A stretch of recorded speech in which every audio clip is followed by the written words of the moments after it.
संसद के बजट सत्र के दौरान आज लोकसभा में राष्ट्रपति के अभिभाषण पर चर्चा शुरू हुई। इस दौरान नेता प्रतिपक्ष राहुल गांधी भी चर्चा में मौजूद थे।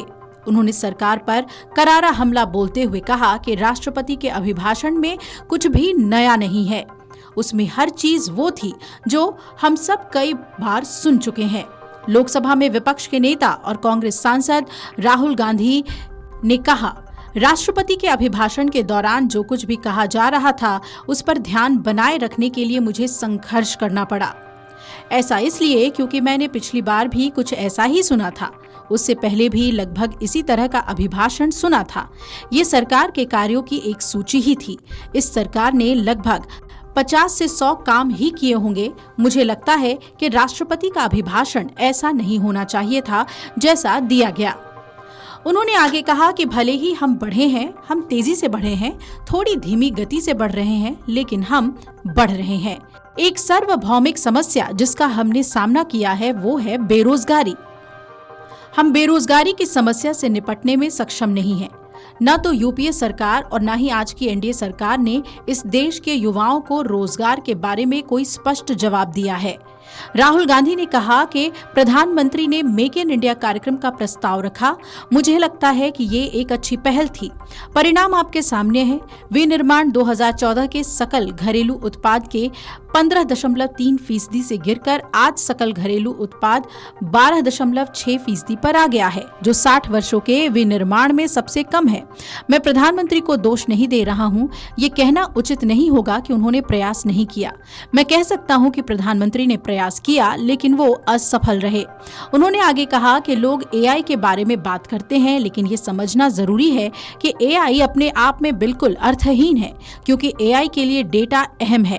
डेटा के बिना एआई का कोई मतलब नहीं है। अगर हम आज डेटा को देखें तो एक बात स्पष्ट है, दुनिया में उत्पादन प्रणाली से निकलने वाला हर एक डेटा, जिस डेटा का उपयोग फोन को बनाने के लिए किया गया, जिस डेटा का उपयोग इलेक्ट्रिक कार बनाने के लिए किया गया, जिस डेटा का उपयोग आज ग्रह पर मूल रूप से सभी इलेक्ट्रॉनिक्स बनाने के लिए किया जाता है, उसका स्वामित्व चीन के पास है। खपत डेटा का स्वामित्व संयुक्त राज्य अमेरिका के पास है। इस क्षेत्र में चीन भारत से कम 10 साल आगे है। चीन पिछले 10 सालों में बैटरी, रोबोट, मोटर, ऑप्टिक्स पर काम कर रहा है और हम पीछे हैं। उन्होंने कहा कि हम ये सुनिश्चित करेंगे कि हमारी बैंकिंग प्रणाली 2 से 3 कंपनियों के कब्जे में न हो जाए, जो मूल रूप से आपको उत्पादन प्रणाली बनाने की अनुमति नहीं देती है। लेकिन हमारी बैंकिंग प्रणाली खुली, गतिशील और छोटे और मध्यम व्यवसायियों और लाखों उद्यमियों के लिए सुलभ है, जो इस क्रांति में भाग लेना चाहते हैं। हमारी विदेश नीति इस क्रांति को ध्यान में रखेगी। जब हम संयुक्त राज्य अमेरिका से बात करते हैं तो हम अपने विदेश मंत्री को बार बार वहां भेजते हैं। उनसे अपने प्रधानमंत्री को उनके शपथ ग्रहण में आमंत्रित करने के लिए कहते हैं। अगर आपके पास उत्पादन प्रणाली होती और अगर हम इन तकनीकों पर काम कर रहे होते तो अमेरिकी राष्ट्रपति यहाँ आते और प्रधानमंत्री को आमंत्रित करते।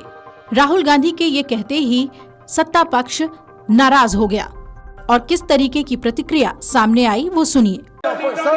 Leader of opposition can not make such serious unsubstantiated statement. This is related to the relation between two countries and he is making a unverified statement about invitation of the prime minister of our country is matter of our dignity.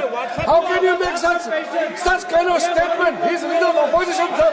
He should be responsible in making such statement. Sir, ये ठीक नहीं है, sir. LOP is giving us very positive suggestions. Why they are worried, sir? For the country, he is giving. Leader of opposition has the information from any official source. He must inform the House. If leader of opposition has the information, please inform the House. Okay. Who has told you that foreign ministers have visited for the purpose which you have mentioned? You must specify it. So, I'm sorry that disturbed you, that question. I apologize for disturbing your peace of mind. It's okay. I've apologized. I've apologized for disturbing your peace of mind. I'm sorry. Apologize for lying to the House. ऐसा नहीं होता है। तो serious होना चाहिए leader of opposition को। देश का विषय कम से कम देश के मामले में तो एक हो। देश का मामले में तो एक वॉइस से बोलना चाहिए। ये गलत बात है, ये ठीक नहीं है। लीडर ऑफ अपोजिशन को इस तरह का बयानबाजी नहीं करना चाहिए। ये गंभीर विषय पर चर्चा चल रही है। इसका गौरव विषय है। आगे राहुल गांधी ने कहा कि कोई भी देश मूल रूप से दो चीजों से व्यवस्थित होता है। आप उपभोग को व्यवस्थित कर सकते हैं और फिर आप उत्पादन को व्यवस्थित कर सकते हैं। उपभोग को व्यवस्थित करने का आधुनिक तरीका है सर्विसेज। उत्पादन को व्यवस्थित करने का मॉडर्न तरीका है विनिर्माण, लेकिन उत्पादन में विनिर्माण से कहीं अधिक शामिल है। हम एक देश के रूप में उत्पादन को व्यवस्थित करने में विफल रहे हैं। वहीं चीन को लेकर भी राहुल गांधी ने सवाल उठाया। उन्होंने कहा कि चीन ने हमारी जमीन ले ली। प्रधानमंत्री ने इस बात से इनकार किया है और सेना ने प्रधानमंत्री के इस दावे से हटकर बयान दिया है। वो चीन के साथ बैठकें करते रहे। वो कहते रहे कि चीन हमारे वर्ग किलोमीटर क्षेत्र पर कब्जा करके बैठा है। उन्होंने कहा हमारे सेना प्रमुख ने कहा है कि चीनी हमारे क्षेत्र में घुसे हैं। ये एक तथ्य है। चीन के हमारे क्षेत्र में घुसने का कारण महत्वपूर्ण है। चीन के इस देश में घुसने का कारण ये है कि मेक इन इंडिया विफल हो गया है। चीन के इस देश में घुसने का कारण ये है कि भारत उत्पादन करने में मना कर रहा है और मुझे चिंता है कि भारत एक बार फिर इस क्रांति को चीनियों के हाथों में सौंप देगा। चीन को लेकर आगे राहुल गांधी ने कहा कि अगर हम चीन के साथ युद्ध लड़ेंगे तो हम चीनी इलेक्ट्रिक मोटर, चीनी बैटरी और चीनी ऑप्टिक्स से लड़ेंगे।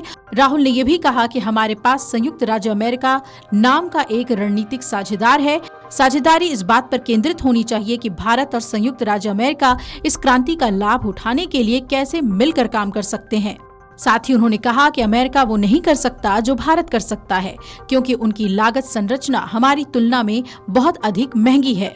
राहुल गांधी ने आगे सरकार को घेरते हुए कहा कि मुझे याद है कि चुनाव से पहले आप सभी भाजपा 400 पार कह रहे थे और कह रहे थे कि आप इसे बदल देंगे, यानी संविधान का हवाला देते हुए उन्होंने कहा कि आप इसे बदल देंगे। फिर मुझे ये देखकर खुशी हुई कि प्रधानमंत्री अंदर आए और फिर उन्हें संविधान के सामने अपना सिर झुकाने के लिए मजबूर होना पड़ा।